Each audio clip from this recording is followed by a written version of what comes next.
Defendant arguments.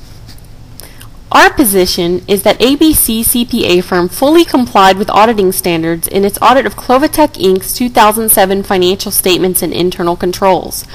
We argue that ABC CPA firm should not be liable for negligent misrepresentation. To help you understand why the auditor's actions were in fact not negligent, I would like to first give you a short background on what the auditor's responsibilities are in the financial reporting process. Then I will provide specific details about the 2007 audit of Clovatec Inc.'s internal controls to show that the auditor performed well within the duty of care required by the audit standards in the U.S.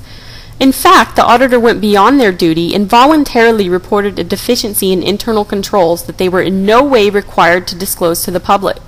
After you hear these facts, you will no doubt find that ABC CPA firm should be found not liable for negligent misrepresentation. An auditor's job is to reduce the probability that people receive misstated financial statements, but auditors cannot provide 100% assurance that the financial statements are accurate. Auditors could potentially find every misstatement, but to do so, they would have to examine every single transaction in which a company took part. This would make the cost of an audit so high that no one would be able to afford an audit at all. Instead, auditors examine a subset of transactions by using their professional judgment and sophisticated sampling techniques. This is what auditing standards require. The auditor also conducts an evaluation of internal controls to determine if the company has controls in place to prevent the employees from committing fraud and/or making errors.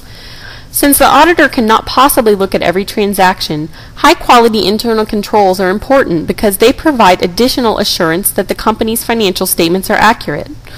During this process, the auditor frequently identifies deficiencies in internal controls, particularly with a company this size, which could have an excellent system of internal controls but still end up with hundreds of small ways that fraud could be committed.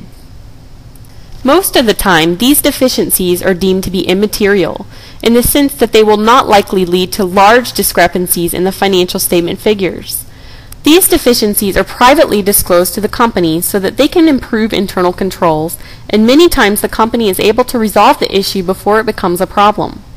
However, unless the auditor believes that an unresolved deficiency could lead to a large error in the financial statements, audit standards do not require that auditors modify their opinions about the company's financial statements and internal controls, and they are not required to disclose anything about the deficiencies to the public.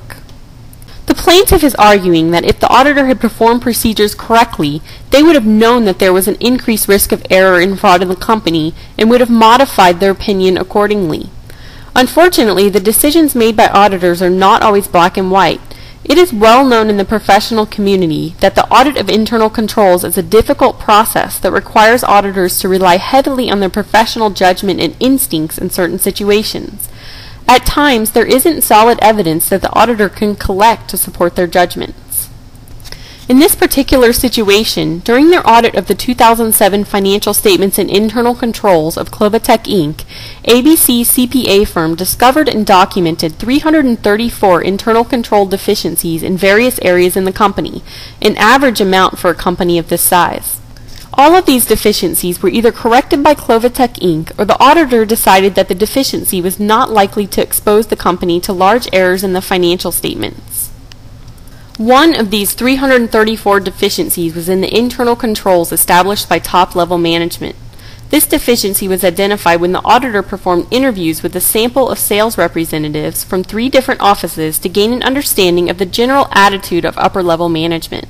Only one sales representative of the employees interviewed indicated that management was overly focused on meeting sales projections and would not care if the revenue figures were inflated as long as projections were met. ABC CPA firm immediately identified this as a significant deficiency in internal controls and documented the findings in their work papers. To see whether the deficiency could be a larger issue, the auditor expanded their sample to interview an additional sample of employees and found no other indication that the employees felt pressured to inflate their revenue figures. In their routine procedures to test for the accuracy of revenue figures, the auditor also examined a sample of sales transactions and found them all to be legitimate sales.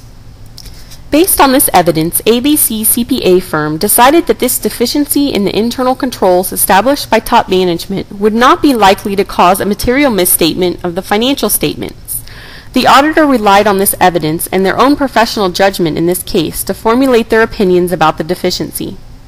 Although the plaintiff argues that the auditor did not perform enough procedures to properly assess the impact of this internal control issue, we argue that the auditor operated within audit standards and documented their findings accordingly.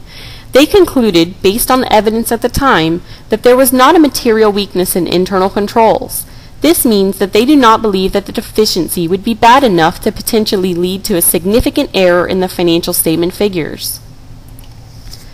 Based on this conclusion and audit standards, the auditor had no responsibility to disclose any information on the internal control deficiency at all, as auditors are not required by audit standards to disclose internal control deficiencies if they are not deemed material weaknesses.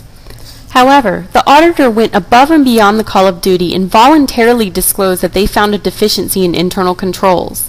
This voluntary disclosure was entirely optional, and auditors decided to make the disclosure to communicate to investors that there may be an issue in internal controls, even though the auditor did not find any errors in the financial statements.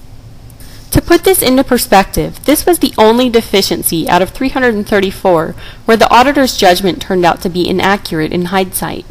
If we think in broader terms about how many deficiencies an audit firm will identify each year across all of their clients in the U.S., this is one deficiency out of thousands. No person should ever be held to such a standard of perfection, especially when they clearly perform their job within the standard guidelines of the profession. Negligent misrepresentation can only be established when an auditor fails to exercise the usual judgment, care, skill, and diligence employed by other certified public accountants, or CPAs, in the community.